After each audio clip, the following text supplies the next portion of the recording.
안녕하세요. 저는 안세회계법인의 강우석 회계사라고 합니다. 오늘은 며칠 전에 뉴스에 기사화된 노랑포드 매각설에 대해서 자세하게 한번 설명을 드리는 시간을 갖도록 하겠습니다. 2020년에 큐캐피탈이랑 포스트라는 펀드가 노랑홀딩스라는 회사를 만들었어요. 노랑홀딩스라는 회사를 만든 이유는 노랑푸드라는 회사를 인수하기 위해서 만든 건데, 노랑홀딩스라는 회사를 통해서 노랑푸드를 약 700억 정도의 인수를 하게 됐습니다. 그때 인수 당시에는 노랑푸드가 가맹점이 한 400개 정도 있었는데 지금은 한 700개 정도 되거든요. 그래서 이제 이거를 필리핀에 있는 졸리비라는 기업이 한 1000억에서 1000억 중반대 정도 되는 가격, 약 1500억 정도 되는 가격에 인수를 하겠다는 MOU를 발표하고 인수에 대한 절차를 돌입한 것으로 이제 기사화되었습니다. 노랑푸드는 아시다시피 우리 주변에도 많이 있고 맛있는 치킨을 많이 파는 회사로 이제 알려져 있는데, 이 노랑푸드는 가맹점당 매출이 한 4억 정도 돼요. 그러니까 월 한 3천 정도 이제 매출이 나는 회사죠.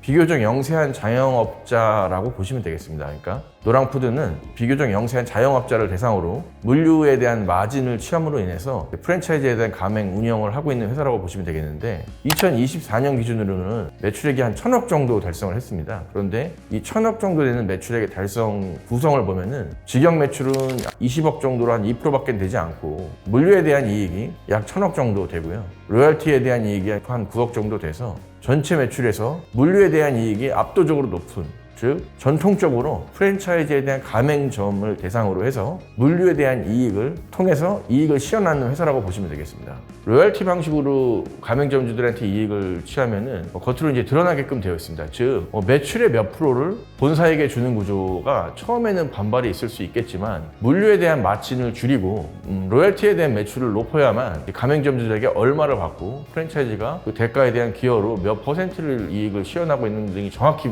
파악할 수 있는 반면에, 물류에 대한 마진으로 이익을 실현하면은 결국은 통닭에 대한 원가에서 본사에서 얼마에 대한 이익으로 마진을 붙이냐에 따라서 이 물류에 대한 본사의 매출은 늘어나겠지만, 반대로 가맹점주들에 대한 생산 원가, 매입 원가는 늘어나서 이익이 많이 나지 않는 구조입니다. 이 물류에 대한 이익이 한 1000억 정도 되고, 영업이익, 즉 판매관리비를 차감하기 전 영업이익이 30% 정도를 감안했을 때 약 300억에 대한 이익을 가맹점으로부터 이익화하고 있는 것이거든요. 그러니까 이것을 산술적으로 나눠보면은 가맹점이 700개 있으니까 약 7천만 원 정도의 가맹점당 매출이 발생되고, 30%를 곱하면은 2천만 원에서 2,500만 원 정도의 이익이 발생했나, 가맹점 개수당. 이런 회사라고 보시면 되겠습니다. 즉 가맹점 하나당 2천만 원 정도의 이익이 발생하는 거예요. 그러니까 가맹점을 많이 놀릴수록 이익은 2천만 원 곱하기 알파 순으로 이익이 실현되겠죠. 만약에 이제 노랑푸드가 700억에 인수를 해서 1,500억에 매각을 한다면은 단순하게 봤을 때는 1,500억에서 700억을 차감한 800억에 대한 매각 차익을 본다라고 보실 수 있지만, 이 노랑푸드가 노랑홀딩스에게 배당한, 아까 말씀드렸다시피 노랑홀딩스가 노랑푸드를 지배하고 있으니까 노랑홀딩스가 배당을 통해서 이익을 실현한 부분이 과거에 3년 동안 약 200억 정도 되었어요. 그러니까 실질적으로 1,500억에 판매한다고 하더라도 1,700억 정도의 이익을 이미 실현한 것이고, 따라서 이 인수로 인한 이익이 한 1000억 정도 된다고 보시면 되겠죠. 굉장히 이제 수익률이 높은 거죠. 연수익률로 따지면은 20%에서 25% 정도 되고, 그러니까 만약에 이제 인수합병 M&A가 이제 성공되었을 때 굉장히 이제 성공한 딜이다, 이렇게 보시면 되겠습니다. 그렇다면 졸리비라는 기업은 과거에 이제 컴포즈라는 기업도 그렇고 노랑통닭이라는 기업도 그렇고 왜 자꾸 한국에 대한 프랜차이즈에 관심을 갖고 인수를 하느냐에 대해서는, 이 졸리비 푸즈가 필리핀으로부터 하고 있는 사업에 대한 실체, 그리고 필리핀이 앞으로 글로벌 시장으로 진출하기 위한 교두보 역할로서 이 한국 시장을 긍정적으로 그리고 적극적으로 활용하겠다라고 하는 의지가 반영된 것 같습니다.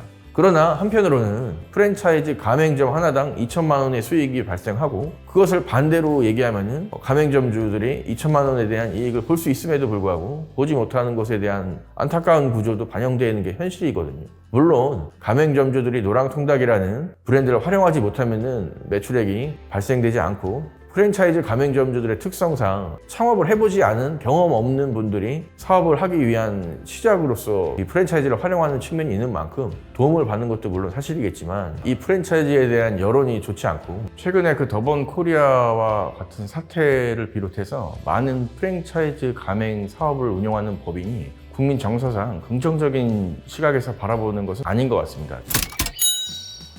이것을 윈윈하는 방식으로 바꾸려면은 결국은 가맹점주들이 돈을 많이 벌어야 본사가 돈을 많이 버는 그런 구조로 바뀌어야 됩니다. 노랑통닭이 반드시 그렇다는 건 아닌데 어쨌든 프랜차이즈 운영을 하는 회사의 수익 구조가 이렇게 된 것이고 따라서 우리나라도 프랜차이즈에 대한 운영을 하는 법인이 좀 더 다양한 매출 구조를 가지고 가맹점주와 상생하는 그런 시스템을 구축해야 되는 게 올바른 방향이지 않을까 이렇게 생각을 합니다. 그 밖에도 궁금한 사항이나 이러한 동영상을 좀 더 촬영했으면 좋겠다라고 생각하시는 분들이 있으면은 가감없이 의견을 주시면은 그 부분도 반영을 해서 업로드 하도록 하겠습니다. 감사합니다.